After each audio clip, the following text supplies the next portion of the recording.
Ce qui a le plus changé, c'est que je me sens mieux. Dans le fait de se lever le matin en se disant ben, tiens, super, j'ai pas bu aujourd'hui, j'ai pas craqué.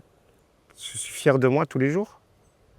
C'est tous les jours un combat de gagner. Les consommations de psychoactifs génèrent plusieurs conséquences, plusieurs souffrances. Celle-ci est complexe. Cette particularité de toucher à plusieurs disciplines et expertises nécessite une réponse collective.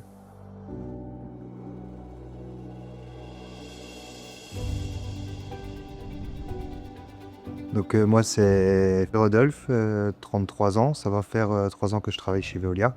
Moi j'ai commencé à fumer du cannabis, j'avais 16 ans, un pétard le soir quand on rentre chez soi pour se détendre, voilà. On va dire qu'au début, c'était un petit joint par-ci, un petit joint par-là pour être récréatif, sauf qu'à la fin, il t'en faut le matin, il t'en faut le soir, il t'en faut avant de te coucher.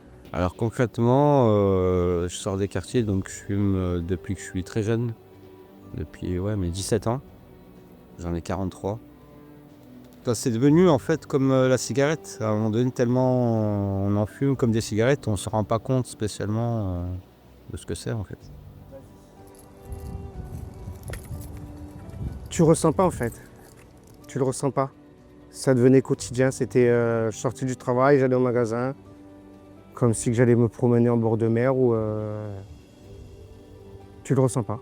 Ben, je pouvais avoir un accident à tout moment dans l'entreprise, écraser quelqu'un, être beaucoup moins vigilant. Et ça, c'est très mauvais.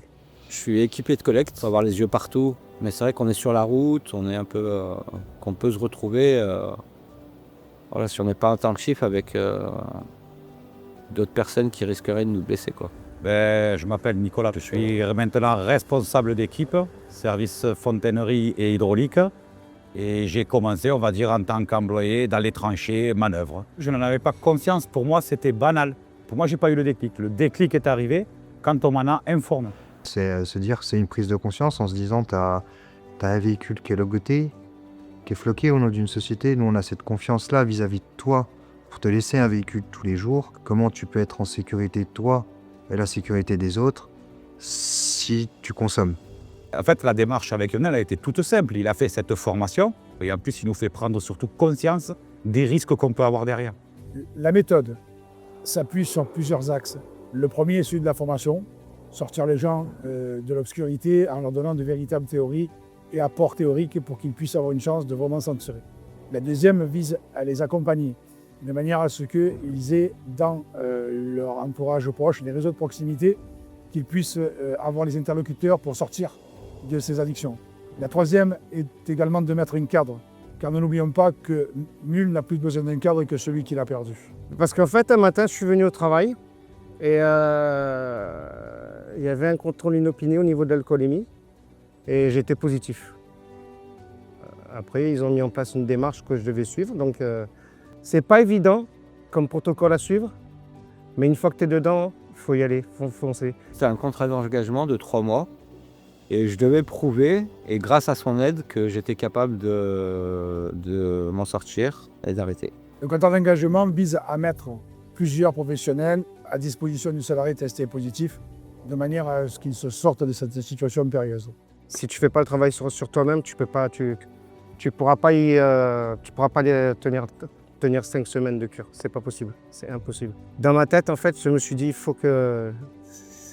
Vas-y, tu ne peux que y arriver de toute façon. Juste avant de rentrer au portail de la cure, j'ai envoyé un message à mes enfants en leur disant que je suis bien arrivé, que maintenant je vais m'occuper de moi pendant 5 semaines, que personne ne m'appelle. Moi, je donnerai des nouvelles. Alors, il y a de gros moments difficiles en fait. Il y a des nuits où on ne dort pas trop, où c'est qu'on est en transpiration complète dans le pieu. Moi, ça m'a duré, on va dire, entre 2 et 3 mois facile. Il te l'explique tout ça, il te dit que ça pourra t'arriver. C'est un processus de guérison tout ça. Il me dit Rodolphe, moi je le sens bien, est-ce que vraiment ça t'intéresse ce qu'ils t'ont proposé? C'est quelque chose sur lequel où, j'étais au bord du gouffre à dire j'y vais pas, j'y vais pas, comme avant de faire un saut élastique ou en parachute, puis que finalement on a un tandem. Le mec il a accroché, il a harnaché, il parle pas beaucoup, mais il est là. Je vous dis, les moments où on a envie de craquer, il suffit d'avoir Lionel au téléphone. Réellement lui parler dans le blanc des yeux et lui expliquer ce qui se passe. Et il a toujours la phrase qui fait que pour vous encourager et vous motiver justement à garder le cap. Ah oui, moi, ça pour moi, c'est de la prévention.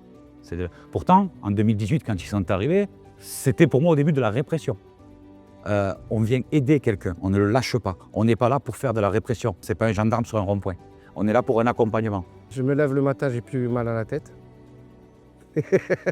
Et je me dis pas que ce soir j'arrête, demain j'arrête, demain j'arrête, demain j'arrête, en longueur de temps. Ça a été très positif.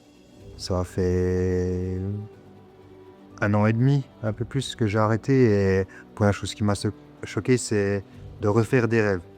C'est con, hein, mais c'est des trucs genre on se dit, putain, on dort, oui, alors je dormais, je fermais les yeux, je me réveillais. Avec le réveil, il se passait rien entre. J'aimerais remercier Veolia, mes collègues de travail, bien évidemment. Et maintenant, je suis fier. Je suis fier de moi. Cette démarche-là, moi, au point de vue de l'entreprise, c'est très important. C'est cette opportunité-là, j'aimerais bien savoir combien d'entreprises l'ont. Vous connaissez tous cet adage, seul on va plus vite, ensemble on va plus loin. Nous l'avons donc éprouvé et nous avons changé de destin.